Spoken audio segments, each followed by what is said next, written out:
question about one-child policy. I think because of the population growth, the policy came about. Singapore adopted the same policy as well, but it's not one, it's two, I think many years back. But China has also realized that by doing so, they will also have another set of problems. And that's the reason why they also are trying to amend this and opening up to certain category of people to have more than one child. My Chinese friends over there would probably agree with me on the new amendments to the policy. The other thing is, right now at this point in time, a lot of urbanization is going on. There is a difference in terms of disparity in terms of males and females, right? And there are also professionals delaying setting up family with children. So this will create again another new set of problems. Because today, a single child in China is going to take care of at least 6 older staff of a family. And it's going to be very taxing. Right? And I believe as the economy grows, as the living standard of living is improving, they will be relaxing this rule. And that's what Singapore has actually moved to, encouraging more birth and giving incentives instead. Right? Although I don't enjoy the incentive at my time. Right?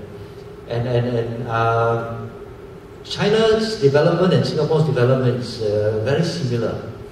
If you look at the way it has turned from labor intensive to right now a knowledge base, and it's taking shorter time, that's all.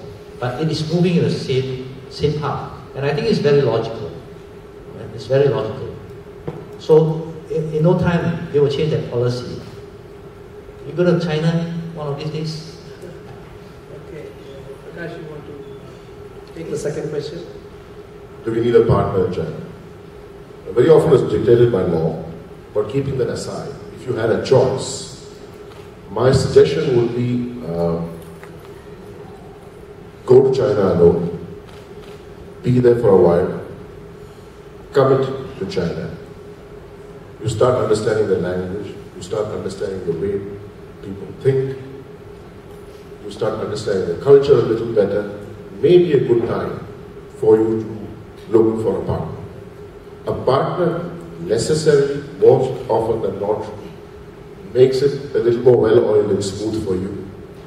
As an example, I can say TCS is the last Indian company that needed a joint venture partner in China, but they did it first.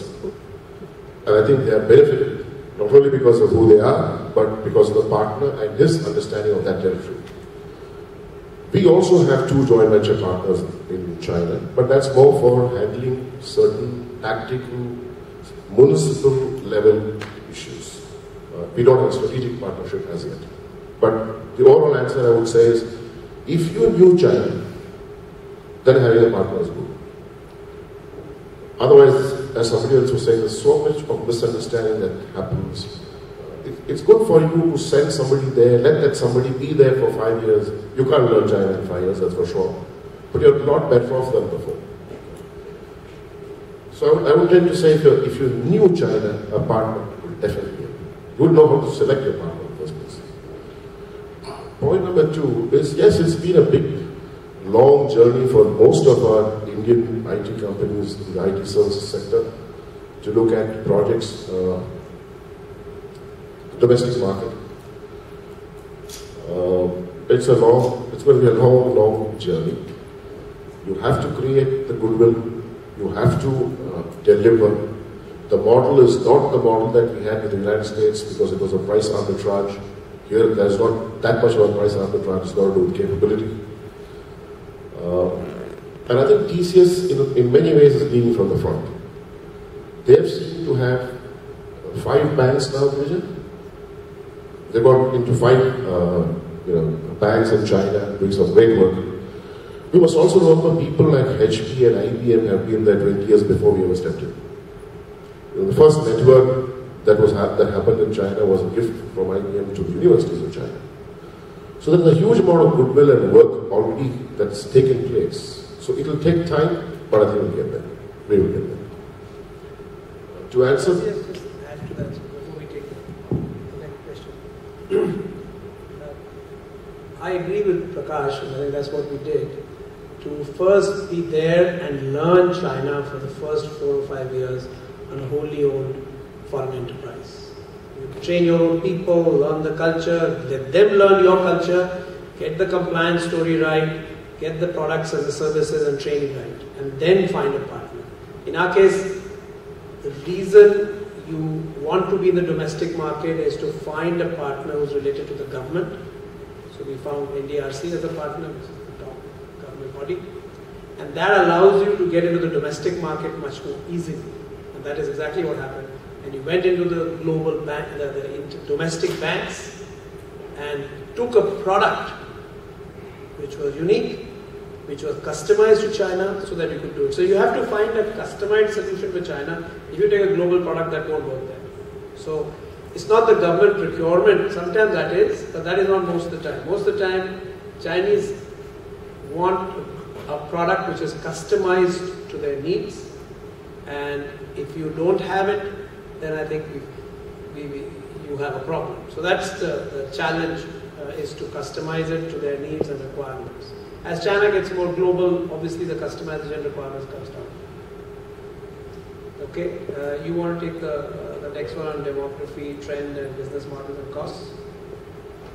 Oh yeah, the demography obviously changes your business and business model. Just to give an example, lesser and lesser students come out of the 12th grade. More and more universities are opening up more and more seats to admit students into the university system. So one particular segment of students who used to come to us, who completed 12 years of formal education, and who have, for whatever reason, not going into a university. So when I went to Shanghai in the year 1997, less than 40% of students who graduated from the 12th grade, less than 40% got into university. Last year, the number was more like 96%. So suddenly this market, so to speak, generally disappeared. Now this is true in China. In a place like Chongqing, it may not be 96%, but about 50% or 60% of the students get in to the university. So suddenly our market moved from 12th plus into university plus, which is where the unemployment is. So certainly demographics will affect the business. The reason for changing your business model would be on one, because the way you train a university student is very different from the way you train a 12th grader. Is also because of competition. According to me, a business model that in India could last 15 to 20 years, last 5 years in China. So I keep saying a generation in China is 5 years. So you need to be flexible, you need to be able to kind of focus on the changes that are happening, because they're rapid. They're extremely rapid. And therefore holding on to what you have, flexibility becomes key. Market understanding becomes key. And therefore you need to have excellent local managers with you. And I'm lucky that we have about 20 to 30 managers who've been with me for the last 11 years out of the 15. So they make my tasks a lot easier. What about cultural elements? The difficulty in China is not the language. You can do a 3-month course. While you may not be able to give a speech, that's good enough. Of course, reading and writing the language is a whole new commitment. When I did go to China, I was supposed to be there for 2 years. So I remember going to Jiaotong University and saying, if I have to read a newspaper, how many characters should I know? And they told me it's 3,000. So I said, even if I was good and learned 1 character a day, it's going to take me 10 years. So that's a different commitment level. But spoken Chinese is not very difficult. The real barrier is the cultural barrier. Understanding that takes time because there's no book that tells you anything about Chinese culture. And invariably, if you're reading an English book, it's written by a foreigner. And very often they miss the point. So how do you interpret behavior of people in your company? How do you interpret what really is happening in a meeting? How do you interpret, the Chinese never say yes or no, all of us know that. So how do you figure out what really is happening? You must know that culture, therefore you need to read a lot, you need to be with the Chinese people, you need to eat with them, sit with them, talk with them, and that's the only way out. So it is experience. And that's why I always advise, if you're posting anybody into China, then that person better be there for the long haul. Very often, earlier MNCs used to send people for 3 years and take them back. And that's about the time when you're getting to be effective in China. So it takes time, it takes effort. So it is a cultural barrier that you need to really cross. It's a very interesting issue when we used to have the Indians and Chinese working together in projects. And you could see the cultural differences so starkly. If you're in a room with Indians and Chinese, the Chinese do not debate or question, they execute. The Indians tend to debate and question. So you'd have to have a real manage these two cultures very carefully, because one is a very culture which does and delivers on time, due date, and the other one which debates and takes options.